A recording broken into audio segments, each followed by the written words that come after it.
तामिळनाडू, पांडिचेरी, कर्नाटक आणि तेलंगणा राज्यातून भारती प्रभू यांच्या मार्गदर्शनाखाली सम्राट अशोकाच्या 10 फुटाच्या पुतळ्यासह निघालेली धम्मयात्रा भ्रमण करत नांदेड येथे येत्या 23 सप्टेंबर रोजी येणार असून या धम्मयात्रेचे नांदेडमध्ये भव्य स्वागत करण्यात येणार आहे।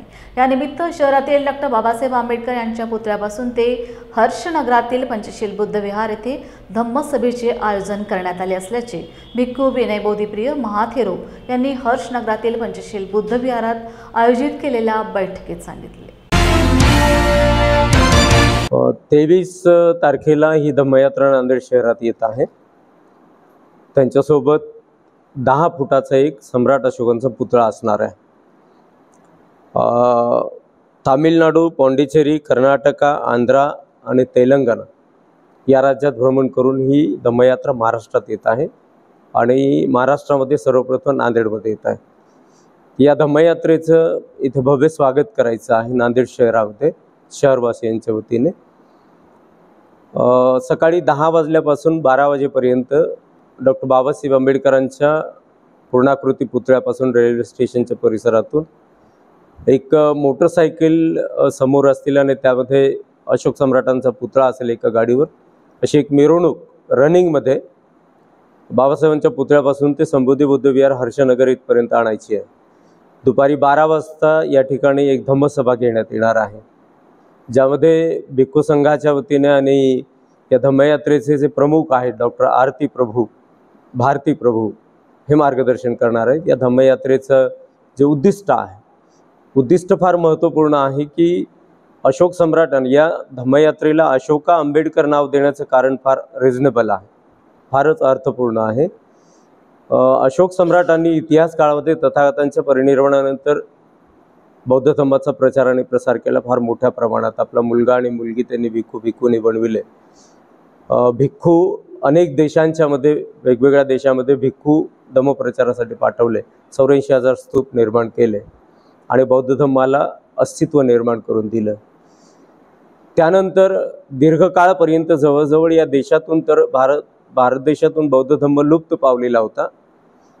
बौद्ध स्थळं अशोक सम्राटांनी निर्माण करून केलेली ती अस्तित्वात होती, परंतु त्यावर ती झाडझुडपं चढलेली होती। 1956ला आधुनिक जगामध्ये डॉ. बाबासाहेब आंबेडकरांनी एक महान धम्मक्रांती केली आणि त्या धम्मक्रांतीच्या माध्यमातून पुन्हा एकदा लुप्त झालेल्या या बौद्ध धम्माला भारत देशामध्ये पुनरुज्जीवित केलं। या 2 महान क्रांतिकारक महापुरुषांना या ठिकाणी आपल्याला स्मरण करायचे बौद्ध धम्माचा प्रचार आणि प्रसार करत असताना, हा त्या धम्मयात्रेचा उद्देश आहे।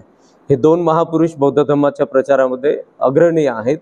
त्यांचा आदर्श आपल्या डोळ्यासमोर ठेवून डॉ. बाबासाहेब आंबेडकरांच्या आदेशानुसार बौद्ध धम्माच्या प्रचारामध्ये प्रसारामध्ये आपला सहयोग असला पाहिजे आणि त्यासाठी म्हणून आपल्याला या ठिकाणी या धम्मयात्रेचं स्वागत करून इथे एक धम्मसभेचं आयोजन करायचं आहे आणि त्यातल्या अनेक महत्त्वपूर्ण गोष्टी जाणून आपल्या शहरामध्ये धम्मप्रचाराला आणि प्रसाराला गतिमान करायचे, आपलं सर्वांचं त्यामध्ये योगदान असावं एक अपेक्षा आहे।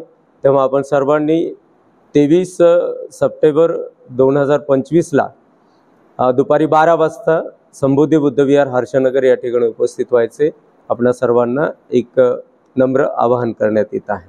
मी सुहासिनी बाबूराव धाकडे, पंचशील महिला मंडळांची सदस्य आहे।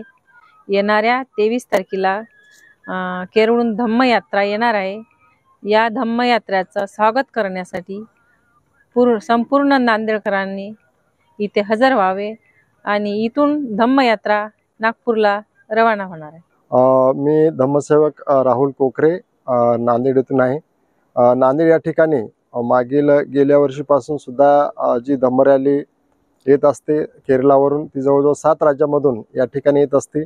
जो सम्राट अशोकांनी धम्माचं पुनर्जीवन केलं, त्यामध्ये जे आहे ते आपली मुलगी आणि मुलगा जो आहे तो धम्मासाठी दायक म्हणून दिला आणि जो महेंद्र आणि संघमित्रा यांनी या ठिकाणाहून जो भारतामधून जो बोधिवृक्ष श्रीलंका ठिकाणी अनुराधपूर या ठिकाणी नेला आणि त्या ठिकाणी धम्माचा प्रचार प्रसार केला आणि त्यासोबतच बाबासाहेबांनी जो आहे त्या ठिकाणाला जो गेला धम्म जो आहे 1956ला तो बोधिवृक्ष महाबोधी विहार या ठिकाणी लावला आणि त्या सोबत जो सम्राट अशोकाने त्या काळामध्ये जो धम्माचा प्रचार प्रसार केला होता, त्या धम्माचा प्रचार प्रसार पुनर्जीवन डॉक्टर बाबासाहेब आंबेडकरांनी पुन्हा भारतामध्ये तो बोधिवृक्ष लावून धम्माचा स्वीकार करून तो केला.